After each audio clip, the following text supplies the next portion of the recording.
संभाल कर देवर जी। सॉरी भाभी, अब आप इतनी सुंदर लग रही है ना, कोई संभाले तो कैसे संभाले भाभी? अब लगता है तुम्हारे लिए भी जल्दी संभालने वाली लानी होगी। अरे पार्सल ला रहे हैं, जल्दी में इतना जितना टाइम लग रहा है। हद कर दी यार, कहाँ है तू? बस बस सर, आ गया सर। जल्दी आ। हाँ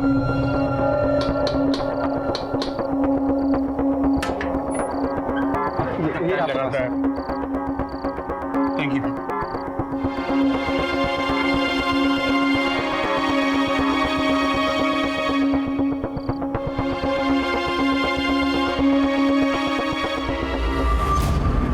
अरे चांद आया क्या? चांद तो कब का आ गया, मैं तो अपने चांद का इंतजार कर रही थी। हाँ ठीक है, तुम जल्दी करो, मुझे बाहर जाना है। हाँ? जल्दी करो।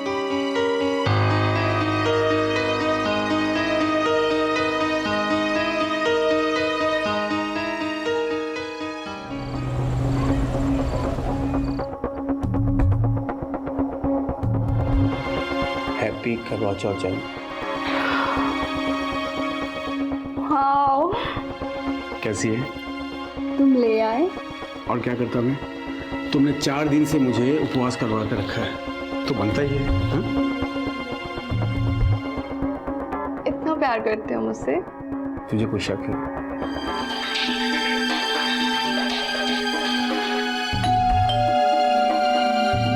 भाई होगा। अरे बजने दो, आओ अरे आओ। I have to go. क्या हुआ करती, बोलना यार। यार उमंग, बिजनेस में और 1.5 लाख लग जाएंगे यार। 1.5 लाख? अभी तो 8 लाख दिए थे। अरे तो मैंने कौन सा तिजोरी में छुपा कर रख दिए तेरे 8 लाख? तू ऐसे पैसे मांग रहा मुझसे जैसे मेरे पास पैसों की टकसाल हो यार। तू समझता क्यों नहीं है? क्यों डांट रहे हो मेरे भाई को? ठीक है, करता हूँ कुछ। ठीक है, करता हूँ।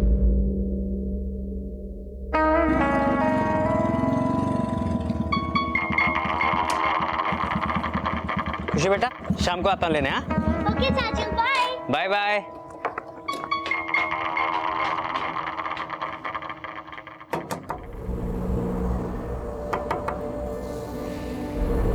नानी। आ गई मेरी गुड़िया।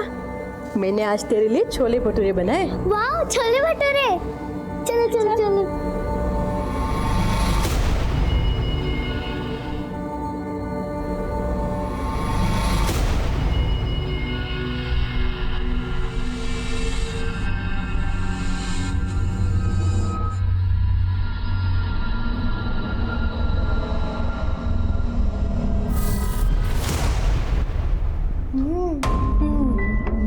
ये ले मेरी प्रिंसेस के लिए। वाह। सबसे पहले अपनी मम्मी को दिखाना, ओके?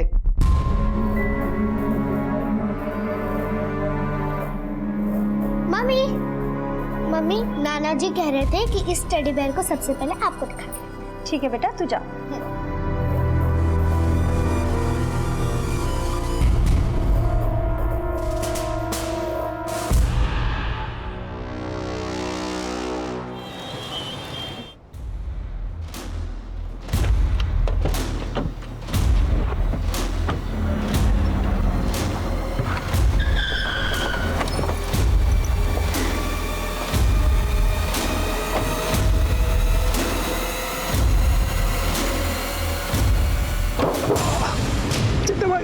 साले, ब्याज तो बहुत दूर की बात है।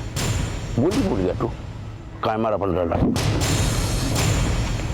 चड्डा भाई, वो पैसों की थोड़ी मैं आपके पैसे दे दूंगा। मुझे थोड़ा टाइम दीजिए। एक हफ्ता है तेरे पास, वरना एक बात याद रखना, चड्डा अगर पैसा देना जानता है तो लेना भी जानता है।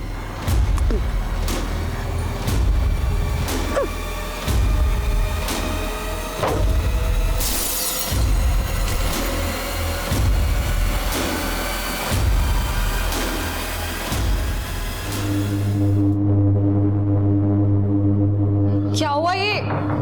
कैसे हुआ? अरे चड्डा का दिमाग खराब हो गया, उसने मुझे। चुप, छोड़ो। अबे तू तो पैसे लेके आने वाला था ना, कहीं वो चड्डा को तो नहीं दे के आ गया? मुझे तो साले पैसे की पड़ी गई। ये पकड़ पैसे। अच्छा सुनो, तुम ना एक बार अपने आप को जाके क्लीन कर लो, अजीब सी घिन आ रही है देख के। ठीक है।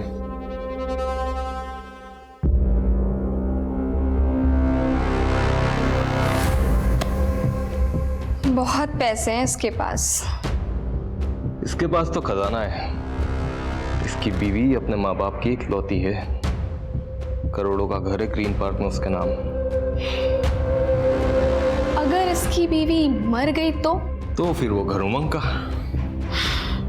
यानी कि मेरा।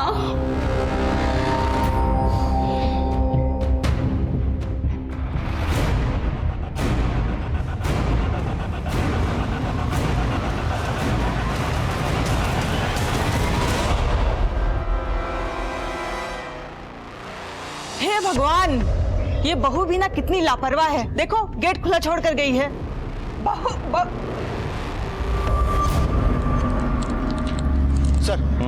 सर हॉस्कर्स मार्केट के एटीएम में जो लूट हुई थी उसकी इन्वेस्टिगेशन मैंने पूरी कर ली है। ये रही उसकी report. Excuse me sir. Hello, हाँ ठीक है, हम लोग पहुंच रहे हैं। सर हॉस्कर्स गवर्नमेंट हॉस्पिटल में एक औरत और उसके 2 बच्चों को एडमिट कराया गया है। उन तीनों का गला रेता गया है सर।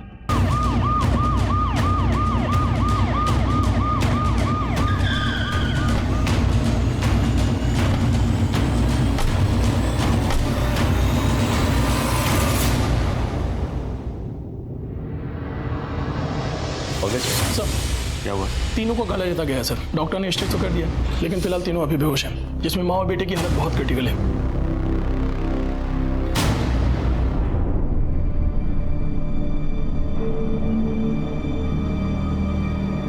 इनके रिश्तेदार कहाँ हैं? सर यहाँ क्या हुआ था? मैं बच्चों की दादी।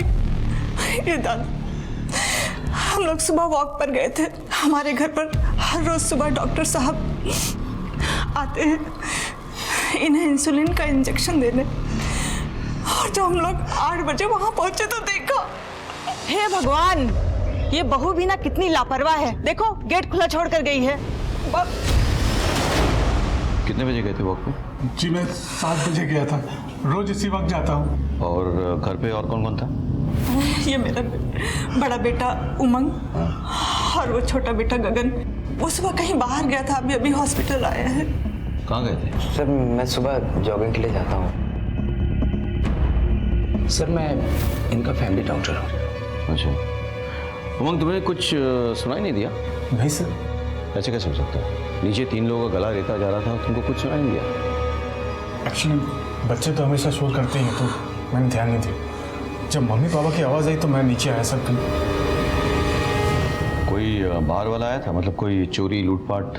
हमको कुछ समझ ही नहीं आया। जैसे हमने इन सबको देखा, हम जो तुरंत लेकर अस्पताल चले आए। गीतिका के घर वालों को खबर की? वो क्या है सर, हड़बड़ी में फ़ोन करना भूल गया मैंने। लेकिन उन्हें इन्फॉर्म तो करना चाहिए था ना। जी हाँ, मैं अभी करता हूँ। हमें आपके घर पे जाके तहकीकात करनी होगी। डॉक्टर साहब, किसी को होश आए तो सबसे पहले हमें खबर कीजिएगा।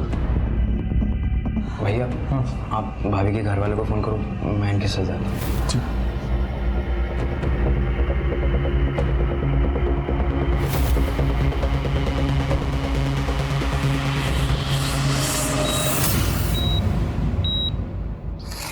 रेगुलर सफाई होती है मैडम जी।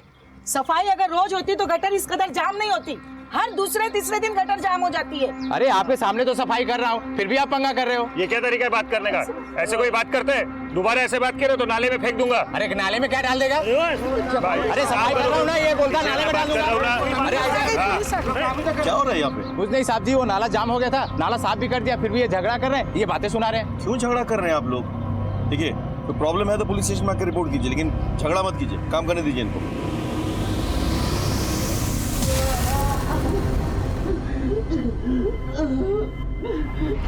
Hello control room. सर मुझे बचा लीजिए सर, मैं किसी गटर में हूँ सर। कहाँ पे? मुझे नहीं मालूम सर। क्या नाम है आपका? Hello hello hello.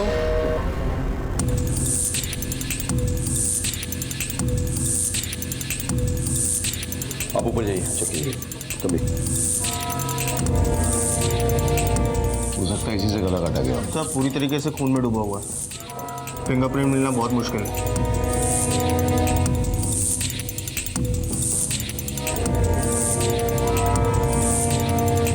यहाँ तो सब कुछ नॉर्मल लग रहा है, लग ही नहीं रहा कोई स्ट्रगल हुआ हो या कोई चोरी या लूटपाट हुई हो।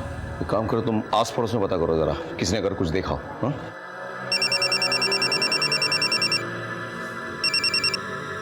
हाँ बोलो। आपके एरिया के गटर में कोई आदमी फंस गया है और उसने अभी कंट्रोल रूम में फोन करके बताया। हमने लोकेशन ट्रेस करने की कोशिश की लेकिन तब तक फोन कट गया। मैं कोशिश कर रहा हूँ उसको ट्रैक करने की मगर वो नहीं मिल पा रहा है सर। ठीक है, मैं देखता हूँ।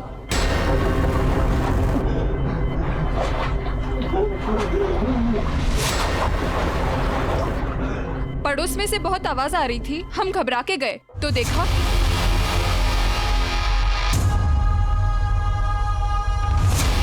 आपने इसके अलावा और कुछ देखा? हाँ, गीतिका है ना, उसका देवर गगन उसे भागते हुए देखा था। किस वक्त हुआ था ये सब? सर मैंने 7:55 पर घर से चिल्लाने की आवाज़ सुनी थी। 7:55? टाइम के बारे में इतना श्योर कैसे हो? वो सर मैं फिटनेस बैंड पहनता हूँ ना, एक्सरसाइज कर रहा था। सुबह इन उमंग सर के घर से ही गुजर रहा था तो मैंने चिल्लाने की आवाज़ सुनी थी। हो सकता है सर, क्लू मिल जाए। सर आस पड़ोस वाले आवाज सुन के बाहर आए थे, लेकिन एक औरत का कहना है कि उसने गगन को निकलते हुए देखा था और गगन काफी डरा हुआ था। क्या ये सच है? सर कसम से मैं झूठ नहीं बोल रहा हूँ सर। मैं सुबह जॉगिंग के लिए निकला था, वो औरत को शायद धोखा हुआ होगा सर। हाँ, हो सकता है कि उस औरत को धोखा हुआ हो, लेकिन पुलिस को धोखा देना नामुमकिन है। भैया, कंट्रोल रूम से फोन आया था, कह रहे थे कि हमारे एरिया में किसी गटर में कोई आदमी फंस गया है। सर गटर में? हाँ, हो सकता है मैनुअल खुला हो इसलिए कोई गिर गया हो, लेकिन फिर भी टॉक्सिक गैसेस होते हैं, पॉइजनस गैसेस होते हैं, कुछ भी हो सकता है। Hope is okay. पंकज तुम पता करो, पूरा एरिया चेक करवाओ। हाँ चल, तुम भी भैया इस लड़के में नजर रखो और इसके कॉल रिकॉर्ड्स निकाल लो। Okay sir.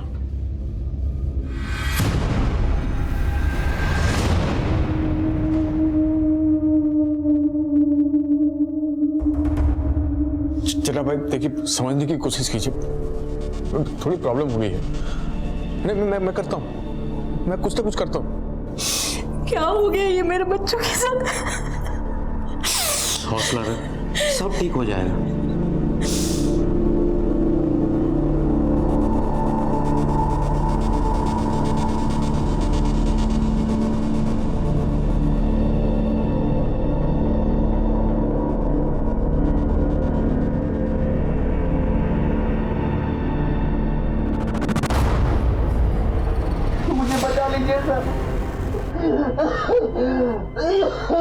देखिए हम आपकी मदद करने की कोशिश कर रहे हैं। कौन से गटर में फंसे आप?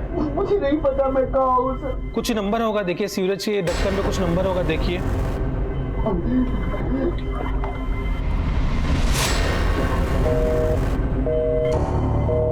Hello hello sir. Report file हो गई सर। जी सर।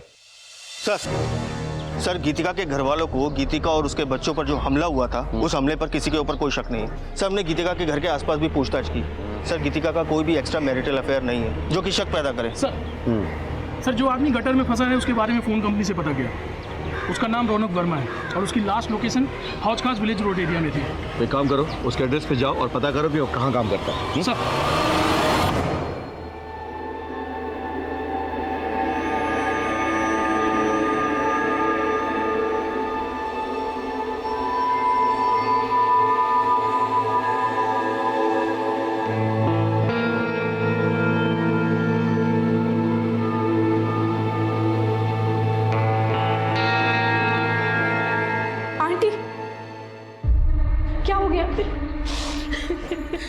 सब ठीक हो जाएगा, प्लीज ऐसे हिम्मत मत हारिए। बहन जी हिम्मत रखिए।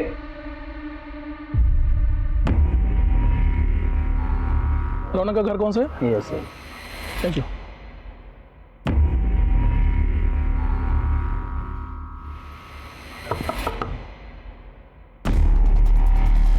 सर रौनक यहीं रहता है? यहीं रहता है साहब, लेकिन अभी तो घर पे नहीं है वो। जानता हूँ। वैसे कहाँ गया वो सिट कार्ट में काम करता है, वहीं गया साहब। सुबह 6:30 बजे घर से निकला है, अभी तक तो आया नहीं। इससे बात क्या है साहब? देखिए उसने सुबह हमें फ़ोन किया था, किसी सीवरेज में फंसा हुआ है शायद। पर कैसे साहब? देखिए आप परेशान ना हो, हम उसे जल्दी ढूंढ निकालेंगे।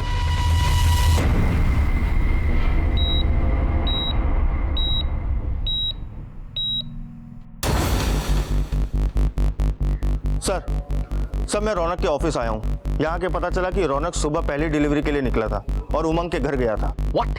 जी सर। सर कहीं ऐसा तो नहीं कि ये मर्डर रौनक ने ही किया हो और पकड़े जाने के डर से सीवरेज में जाके छुप गया हो? लेकिन रौनक गटर जैसी जगह में क्यों छुपेगा? हाँ, एक बात बताओ, रौनक के साथ कोई और गया था डिलीवरी के लिए? जी सर। सर उसका दोस्त था विनोद, लेकिन उसका फोन स्विच ऑफ जा रहा है और रौनक का भी फोन नहीं लग रहा। विनोद का एड्रेस पता करो ऑफिस से और उसके घर पे जाओ, उठा के ले आओ। Okay sir.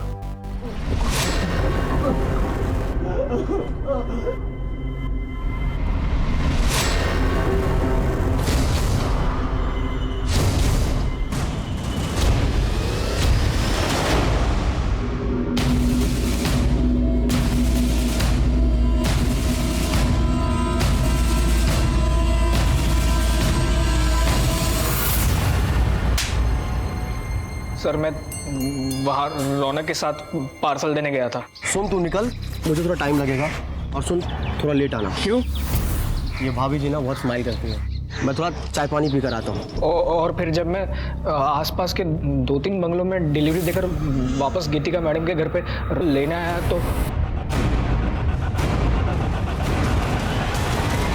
सर मैं बहुत डर गया था सर, इसलिए वहाँ से भाग गया। मुझे लगा रौनक ने ही ये सब किया है। रौनक को पिछली बार भी इसलिए उस एसपी के जॉन कंपनी से निकाला गया था क्योंकि उसने किसी जसविंदर मैडम के साथ बदतमीजी की थी। जसविंदर मैडम? बड़े से इनका? हाँ सर। जसविंदर जी कौन है? जी मैं ही जसविंदर हूँ। रौनक नाम की किसी डिलीवरी बॉय ने कभी आपके साथ कोई बदतमीजी की? सर उस कमीने का तो नाम ही मत लीजिए। हमारे यहाँ कोई भी आता है तो मैं उन्हें चाय पानी पूछ लिया करती हूँ, पर उसके दिल दिमाग में ऐसा कुछ चल रहा था मुझे नहीं पता था। ये रहा आपका पार्सल। ओह ले आए? अच्छा पानी पियोगे? हाँ।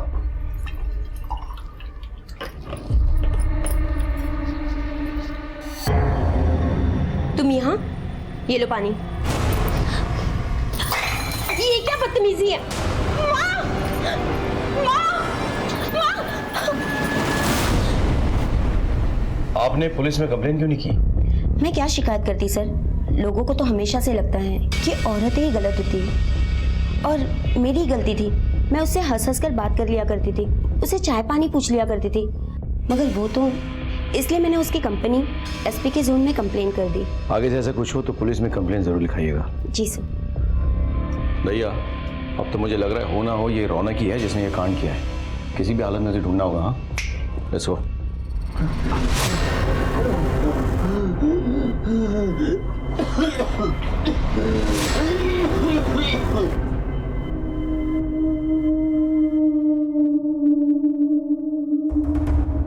हाँ वकील साहब, मुझे अपना घर बेचना है। मैं अपने बच्चों के इलाज के लिए कुछ भी करने के लिए तैयार हूं। मैं इन्हें बड़े हॉस्पिटल में ले जाऊंगा। आप पेपर वर्क तैयार करवा दीजिए, मैं आपसे बहुत जल्द मिलता हूं।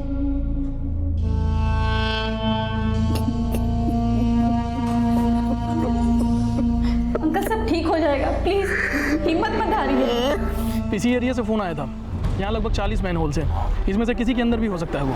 ठीक है सर, हम पूरी कोशिश करेंगे। सर क्या अपडेट है सोलंकी? अभी तक तो कुछ नहीं मिला सर, हम पूरी कोशिश कर रहे हैं। सोलंकी कोशिश नहीं, रिजल्ट्स चाहिए। डीएमसी से कह के लोग बढ़वाओ। रौनक का मिलना बहुत जरूरी है, हमारे लिए भी और उसके लिए भी। Come on sir. चलो।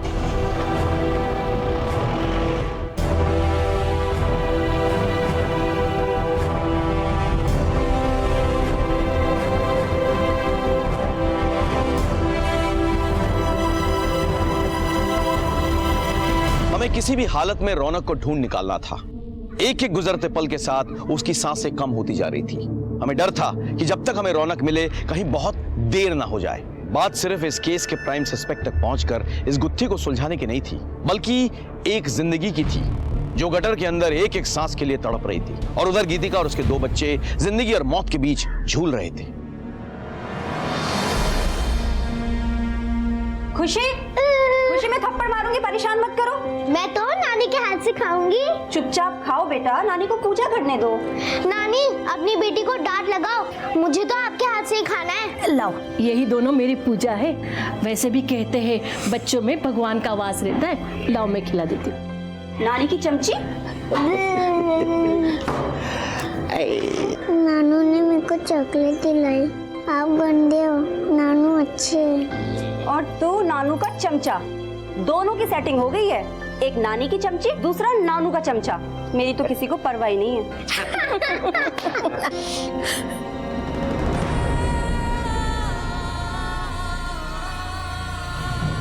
नहीं, तू अपने जाप मत रो। भगवान हमारे साथ है, वो हमारे साथ कुछ भी बुरा नहीं होने देंगे। क्या हुआ डॉक्टर साहब? हाँ ठीक सर, गीतिका की बेटी खुशी की मौत हो गई। इसको अरे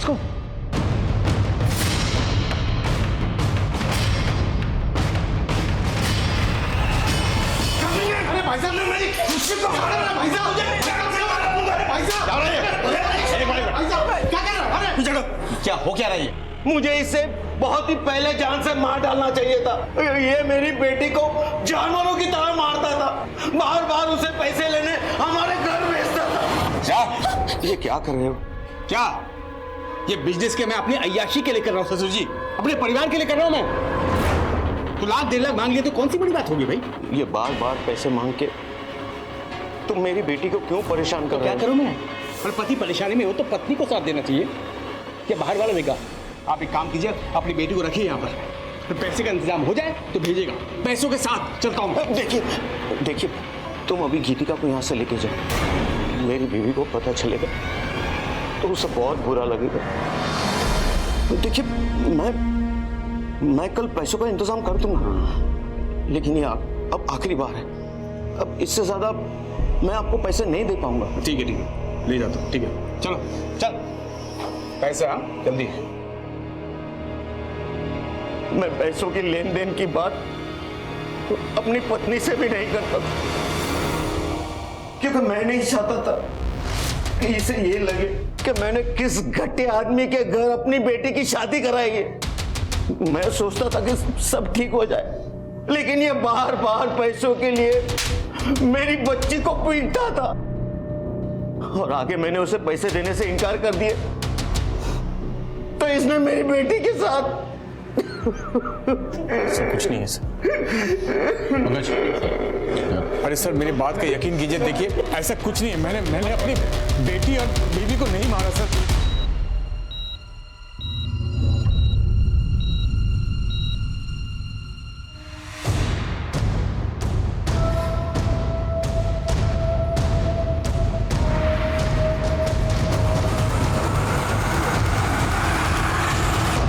सर ये सब क्या हो रहा है सर? सर मैंने कुछ नहीं किया सर। तुम अपने बीवी को रोज मारते पीटते थे। हो सकता है उस दिन तुम दोनों में कोई झगड़ा हो गया हो और तुमने उसे जान से मारने की कोशिश की हो। नहीं सर, मेरे सास ससुर जानबूझकर मुझे फंसा रहे हैं, झूठ बोल रहे हैं वो लोग। सर मुझे जाने दीजिए, मेरी बेटी की मौत हो चुकी है, मेरी पत्नी को अभी तक होश नहीं आया है, मौत से लड़ रही हो, मेरे बेटे को भी होश नहीं आया सर, उनको मेरी जरूरत है सर, मुझे जाने दीजिए। मेरी बेटी का अंतिम संस्कार मेरे अलावा कोई नहीं कर सकता। ठीक है चलो। थैंक यू भैया। सर इस पे नजर रखो, मुझे इसके सारे डिटेल चाहिए।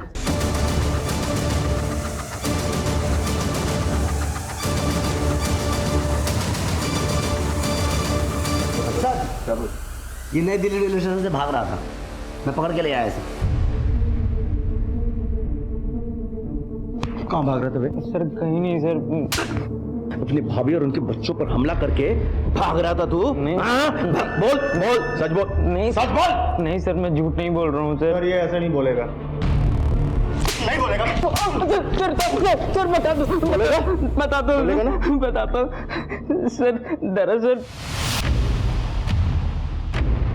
देवर जी उठिए, 7:15 बजने वाला है। उठिए ना। देवर जी क्या कर रहे हैं आप? भाभी खुद ही तो इनवाइट कर रही हो, ऊपर से ये नाटक क्यों कर रही हो? छोड़िए देवर जी। I am so sorry sir, पर मुझे लगा भाभी भी मुझ में इंटरेस्टेड है तो मैं। भाभी तुझ में इंटरेस्टेड है? नहीं, तूने भाभी को रेप करने की कोशिश की, उसने मना किया तो उसे मारने की कोशिश की तूने, और उसके बच्चों ने देख लिया तो तू बच्चों को मारने की कोशिश कर रहा था।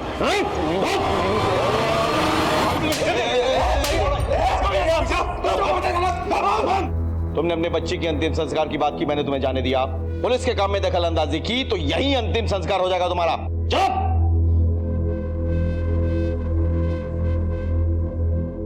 गगन एक प्राइम सस्पेक्ट बनकर हमारे सामने आया था, क्योंकि उसने ना सिर्फ हमसे झूठ बोला था, बल्कि उसने उस दिन गीतिका के साथ जबरदस्ती करने की कोशिश भी की थी। इससे इतनी अटकली लगाई जा सकती थी कि शायद जब गगन ने गीतिका के साथ जबरदस्ती करने की कोशिश की हो और गीतिका ने उसे मना कर दिया हो, तब गुस्से में आकर उसने गीतिका और उसके बच्चों का गला रेत दिया हो। लेकिन हम पक्के से कुछ भी नहीं कह सकते थे, क्योंकि हमारा दूसरा प्राइम सस्पेक्ट रौनक किसी गटर में मौत के साथ जूझ रहा था। सर, खुशी की पोस्टमार्टम रिपोर्ट और गीतिका और उसके बेटे कबीर की मेडिकल रिपोर्ट आ गई है। सर, इस रिपोर्ट के हिसाब से तीनों का गला एक बारीक चीज से रेता गया था, जैसे कि कोई ब्लेड। सर, जख्म गहरा नहीं था, लेकिन ज्यादा खून बहने की वजह से खुशी की मौत हो गई। वाकई वारदात पे भी वो ब्लेड मिली थी हमें? जी सर। अच्छा, रौनक की कोई अपडेट है क्या? सर, सब जगह ढूंढ लिया, लेकिन वो कहीं नहीं मिल रहा सर। सब जगह? सर ऑलमोस्ट सब जगह, लेकिन एक जगह को छोड़कर सर। कौन सी? सर वही जगह जहाँ उस दिन सफाई के लिए लड़ाई हो रही थी। तो वहाँ क्यों नहीं ढूंढा? सर हमने ये सोचा कि वहाँ की सफाई तो हो ही चुकी है, अगर कुछ ऐसा होता तो सफाई कर्मचारियों ने जरूर देखा होता। पंकज, तो भैया ये किस तरह की लापरवाही है? Sorry sir. प्लीज जाके ढूंढिए वहाँ पे। जी सर।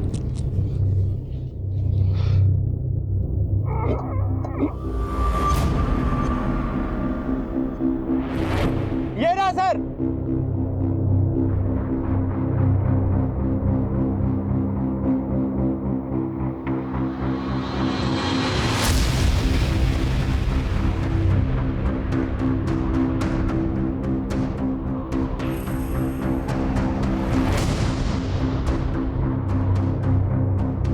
सर, इसके ऊपर किसी भारी चीज से वार किया गया है। इन्फेक्शन भी हो गया है। हम पूरी कोशिश कर रहे हैं, लेकिन अभी कुछ बताना मुश्किल है। डॉक्टर साहब, रौनक गटर में फंसा हुआ था, उसकी हालत बहुत खराब थी, उसको बचाना बहुत जरूरी है, हमारे केस के लिए बहुत इंपॉर्टेंट। हम पूरी कोशिश करेंगे। ओके जी। पंकज, रौनक के पेरेंट्स को बुलाओ। सर। भैया एक बात समझ में नहीं आ रही। देखो, इस केस में हमारे पास दो सस्पेक्ट्स हैं। एक गीतिका का हस्बैंड उमंग, जिसके बारे में सास ससुर ने कंप्लेन किया है, और गीतिका का देवर गगन, जिसकी बुरी नजर थी उसमें। अब अगर रौनक का भी इस केस से कोई रिश्ता है, तो फिर वो गटर में कैसे पहुंचा और उसको वहां किसने पहुंचाया? सर, हो सकता है उमंग और गगन इस केस में इन्वॉल्व ही ना हो और इस पूरी वारदात को रौनक ने अंजाम दिया हो। अगर ऐसा है तो फिर रौनक गटर में कैसे पाया गया और उसकी ये हालत किसने की? सर, बहुत कंफ्यूजन है। Excuse me sir. जी।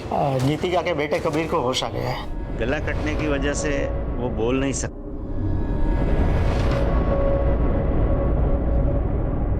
अब कैसा फील कर रहे हो बेटा? देखो बेटा, हमें आपसे कुछ सवाल करने हैं। अगर आपका जवाब हाँ हो तो अपना हाथ ऊपर उठाना, और अगर ना हो तो मत उठाना। ठीक है बेटा? आपका नाम कबीर है ना? और आपकी मम्मी का नाम गीतिका। बेटा, आपको पता है आपके साथ ये सब किसने किया था? डरो नहीं बेटा। ठीक है, ठीक है, इट्स ओके, रहने दीजिए। बच्चा सदमे में है, हम बाद में अपने तरीके से पता कर लेंगे। It's okay.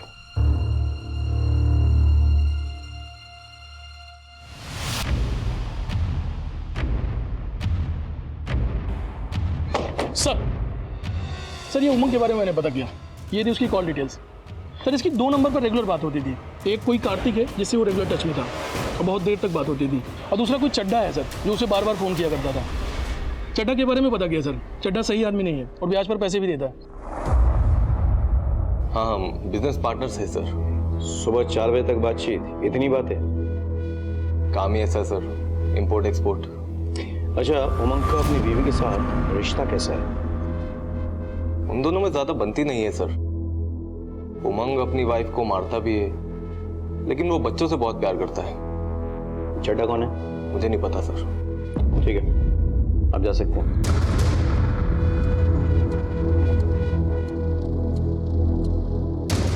चड्डा कौन है? कोई नहीं सर, मैं नहीं जानता किसी को। नहीं जानते? तो बिना जाने इतनी बातें करते हो चड्डा से तुम?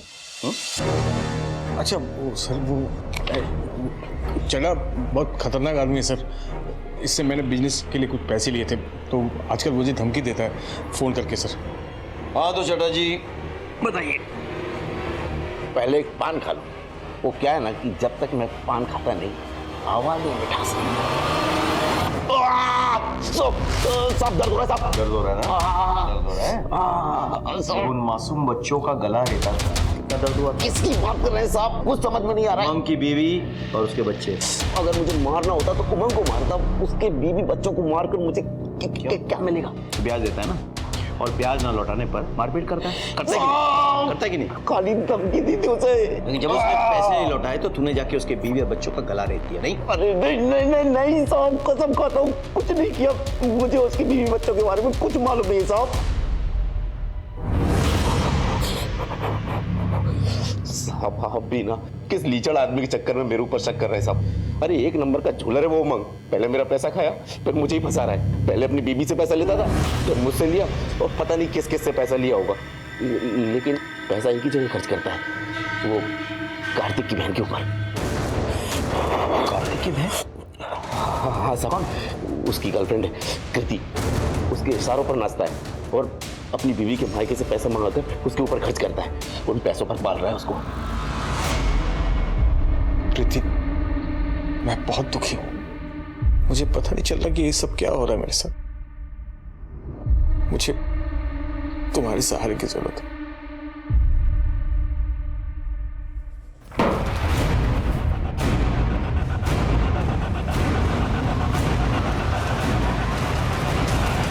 वाह उमंग वाह, एक बाप अपनी बेटी का अंतिम संस्कार करके गंगा नहाने जाता है और तू यहाँ पे अपने पाप धो रहा है। सर, अगर मैं कृति के साथ हूं तो उसमें कौन सी बड़ी बात हो गई है? आई मीन है मेरा एक्स्ट्रा मैरिटल अफेयर, सारे मर्द करते हैं। दूसरे मर्दों को अपनी तरह जलील मत समझ। वैसे भी तेरा अफेयर था कृति के साथ, इसीलिए तूने गीतिका को रास्ते से हटाने की कोशिश की।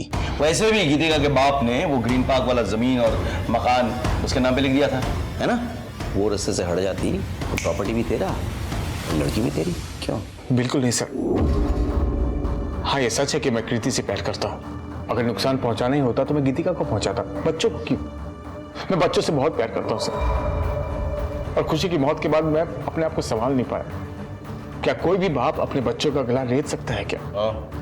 अगर वो बाप तेरे जैसे कमीना हो तो हाँ, रेत सकता है। ठीक है सर, गीतिका को और मेरी बेटी को होश में आने दीजिए। आप उन्हीं से पूछ लीजिए सच क्या है, वो आपको सब बता देंगे, फिर आपको यकीन होगा।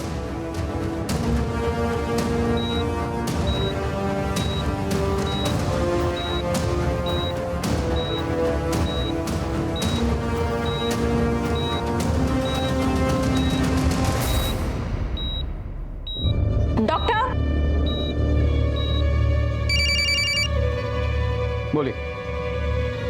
अच्छा, हम भी आ रहे हैं। यस।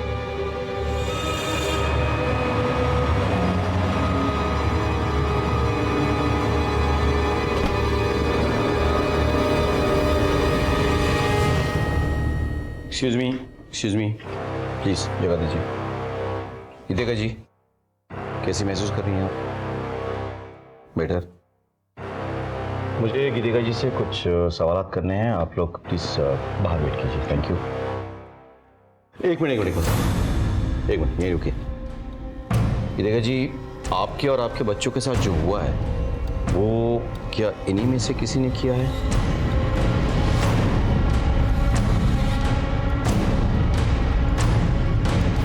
कौन है वो?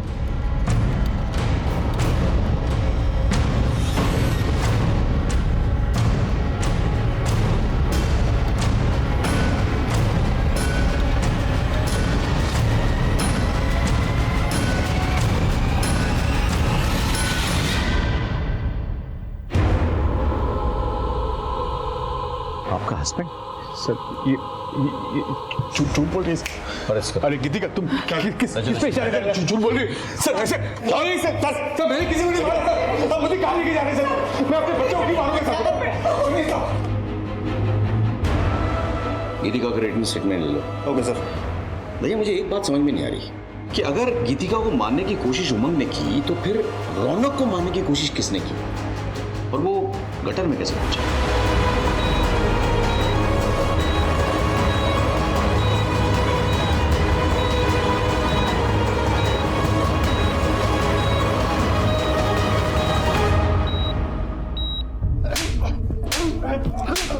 आप बोलेंगे सच? मैं सच बोल रहा हूँ, कितनी बार भी आप लोग मारो, मैं सच ही बोलूंगा।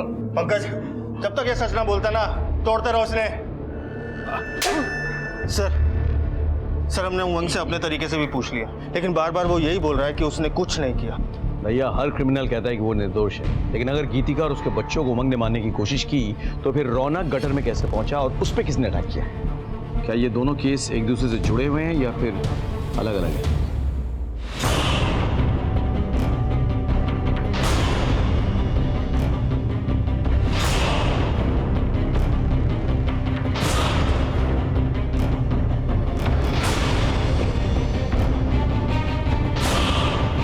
डॉक्टर साहब, आप ये क्या कर रहे हो?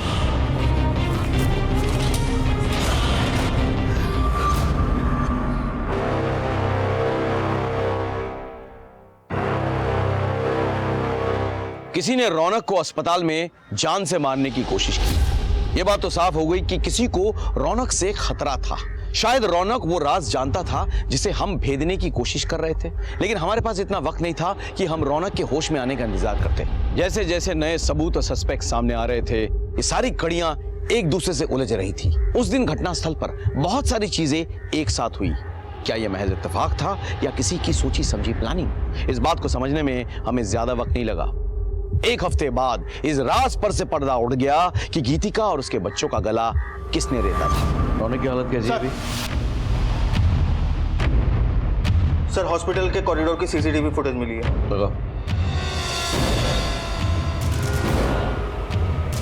रुको रुको रुको रुको, जूम करो। ये तो मैंने देखी है, I've seen this। बस बीच की कड़ी मिसिंग है, वो कड़ी ढूंढनी होगी हमें। एक काम करो, गीतिका के घर वाले और उनसे जुड़े सभी लोगों की डिटेल्स मुझे चाहिए।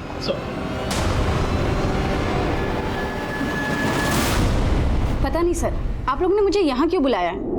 आप सब कुछ जानते हैं, एक एक बात। मैं बस इतना जानती हूँ कि अपने पति से दिन रात मार खाने के बाद भी गीतिका ने कभी हिम्मत नहीं हारी, और हाँ, वो अपनी जिंदगी जीना चाहती थी। आप गीतिका की बेस्ट फ्रेंड है ना? इसलिए तो कह रही हूँ कि मैंने कुछ भी नहीं किया। मैंने कब कहा कि आपने कुछ किया? लेकिन आप वो कड़ी हैं जिससे सब कुछ जुड़ा हुआ है, सब कुछ। आप कड़ी हैं कि नहीं?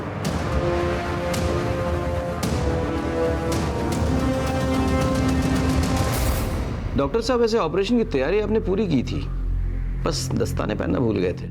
क्या है ना कि एक मेडिसिन का डॉक्टर जब चोरी छिपे अपने क्लिनिक से निकल के एक बड़े अस्पताल के आईसीयू में ऑपरेशन की तैयारी करे और दस्ताने पहनना भूल जाए तो उसके सोने की अंगूठियां उसको एक्सपोज कर देता है। अब आप सीधे सीधे बोलेंगे या हम आप पर अपना ऑपरेशन शुरू करें? क्या बकवास है सर? ये बकवास नहीं है, आपका वाकई में गीतिका जी के साथ अफेयर चल रहा था। आप दोनों ने मिलकर यह कांड किया है। आपकी बच्ची के पोस्टमार्टम रिपोर्ट से यह साफ जाहिर है कि उसके गले का कट बड़े सलीके से किया गया था। उसकी मौत नस कटने से नहीं, एक्सेसिव ब्लीडिंग से हुई है। आपका और कबीर के गले का कट भी बहुत सफाई से किया गया था। डॉक्टर कुणाल हर रोज आते थे हमारे घर मेरे ससुर जी को इंजेक्शन देने के लिए। मैंने अपनी जिंदगी में कुछ नहीं चाहा, सिर्फ प्यार के 2 बोल चाहिए थे मुझे, जो मुझे डॉक्टर कुणाल ने दिए। मैं आती हूँ। हत्यारा है तेरा पति, उसे छोड़ क्यों नहीं देती? मैंने उसे छोड़ दिया ना तो वो आजाद हो जाएगा। बहुत तड़पाया है उसने मुझे, मेरे माँ बाप का सारा पैसा खा गया। मुझे उससे बदला लेना है। और उसी दिन हम दोनों ने प्लान बनाया कि मैं खुद को और अपने बच्चों को घायल करूंगी, और हर दिन की तरह डॉक्टर कुणाल ठीक 8 बजे हमारे घर आएंगे और फर्स्ट एड से खून रोकेंगे और हमें हॉस्पिटल ले जाएंगे। पर गगन घर पे ही था। मैं जानती थी कि अगर गगन के आगे आंचल गिरा तो उसके अंदर का जानवर जाग जाएगा। देवर जी उठिए, 7:15 बजने वाला है, उठिए ना। मैंने ये सब जानबूझकर किया ताकि मैं उसे घर से बाहर निकाल सकती।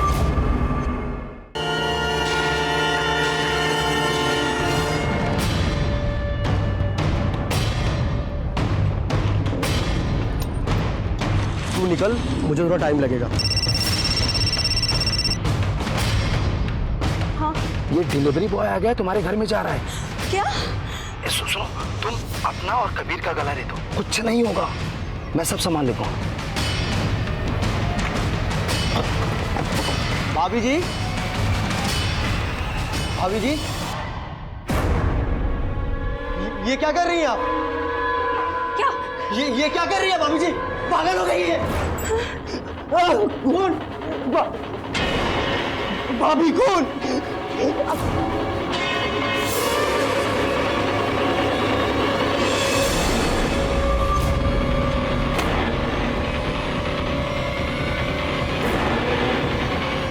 हे भगवान, ये बहू भी ना कितनी लापरवाह है। देखो गेट खुला छोड़ कर गई है।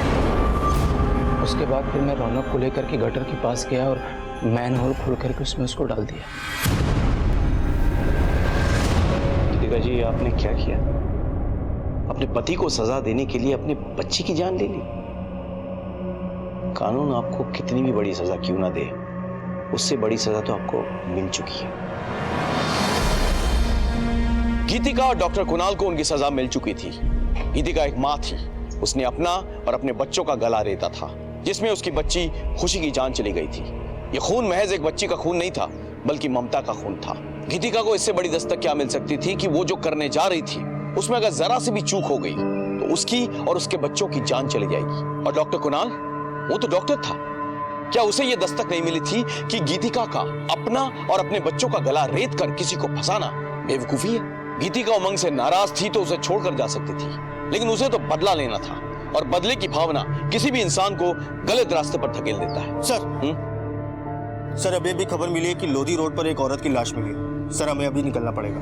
तुम बैठो, मैं आ रहा हूं। Okay sir. इसी के साथ मैं सीनियर इंस्पेक्टर राकेश शर्मा आपसे विदा लेता हूं। सतर्क रहिए और देखते रहिए क्राइम पेट्रोल दस्तक। याद रखिएगा, मकसद बताना नहीं, बचाना है। जय हिंद।